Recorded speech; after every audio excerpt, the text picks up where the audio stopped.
Well, Education Minister Angie Motshekga says that the Department of Basic Education is in the process of bringing engineers and other specialists to flood and storm damaged schools in KwaZulu-Natal. Motshekga has visited the Brettonwood High School in Umbilo, south of Durban, which was flooded. Over 600 schools have been damaged by the floods and torrential rains. The minister says they will prioritise the reopening of the schools so that teaching and learning can resume. Damage to schools in the province is currently estimated at 442 million rand. Let's take this discussion further then. We're now joined via Zoom by Tebogo Tsesane from Equal Education in KwaZulu-Natal to give us a sense of how these floods have affected learners and indeed infrastructure. A very good afternoon to you, sir. Thanks very much for joining us here on SABC News. Hi, good afternoon to you, and thanks for having me on the show. You're most welcome. Take us through some of the damage that you've seen on the education sector in the province, with over 600 schools that have been damaged, and of course, sadly, hearing cases of learners who've lost their lives. During the time that you have been assessing, what can you tell us? I think what we have recently faced now is a catastrophe, mainly in the sector of education and KZN. So I think the department needs to come up with a plan, a solid plan to ensure that if it says that they want to resume with teaching and learning soon, what does it mean for the schools that were damaged in the past while?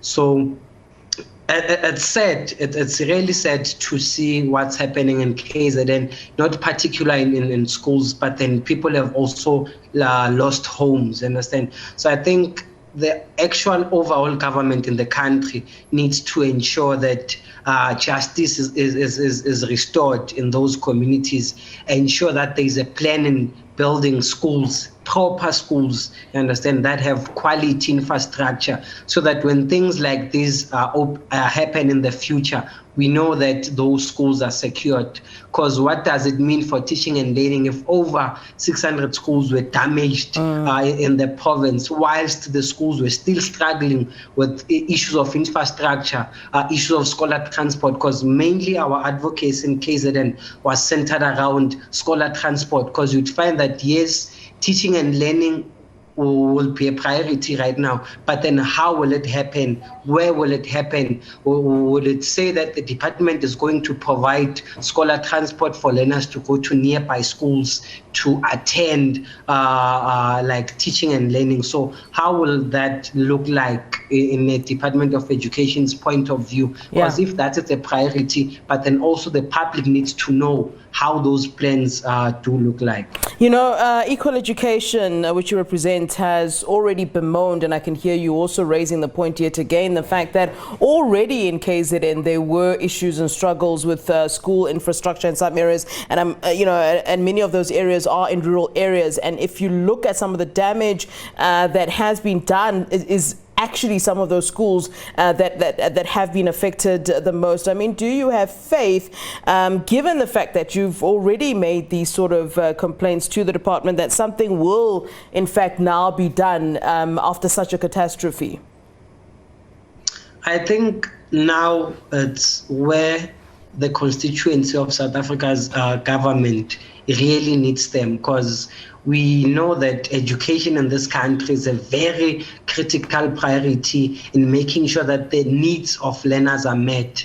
So it's not the first time this is happening. It's not the first time it's happening in KZN in particular. And also back then schools were damaged, you understand? And we thought that at that time it wasn't as severe as it is right now, and we expected that infrastructure would be a priority in the province. So if government is really intentional in making sure that those needs are actually brought upon its constituency, then as Equal Education will start having faith, because we had issues of budget cuts. When you cut budget from the education sector, what does it mean for situations like this? Because you'd think that there is no money to cater for such a damage, but then the government needs to ensure that it reaches out to National Treasury or even the private sector to ensure that there is money to actually make sure that the damages that happened in the province are actually catered for, in terms of making sure that schools are rebuilt with quality infrastructure in the province, and making sure that learners that lost books, libraries and schools, things like that, actually get those things. Yeah. All right. Well, as equal education, I mean, I'd like to know where exactly you'll be applying the most pressure. I mean, as you rightly say, the fact is that, you know, many homes are having damaged, meaning that a lot of learners have lost, whether it's stationery, uniforms, and it's even an issue of food, you know, and I know you've spoken quite a lot about feeding schemes. This will also then be affected, and I'd like to know where exactly you'll be applying the most pressure, because I know equal education has been quite vocal on the issue of feeding and feeding schemes and making sure that learners actually eat. So I think our narrative right now would be centered around making sure that there is proper infrastructure in the province. And what does it mean currently for learners that their schools were destroyed, you understand? Because they also depended on that one meal that they would get at school. So it's also our narrative would be centered around infrastructure, will also be centered around the school nutrition program. Because if one is not going to school, currently they're not going to school, what does it mean? What sort of relief does the KZN DOE and the National Department of Education ensures that it provides for those learners in the province? So our narrative is centered around infrastructure, school nutrition program, and not forgetting scholar transport in the province, because you'd find that most schools that were damaged were in rural provinces, and this shows us as a country that what are people in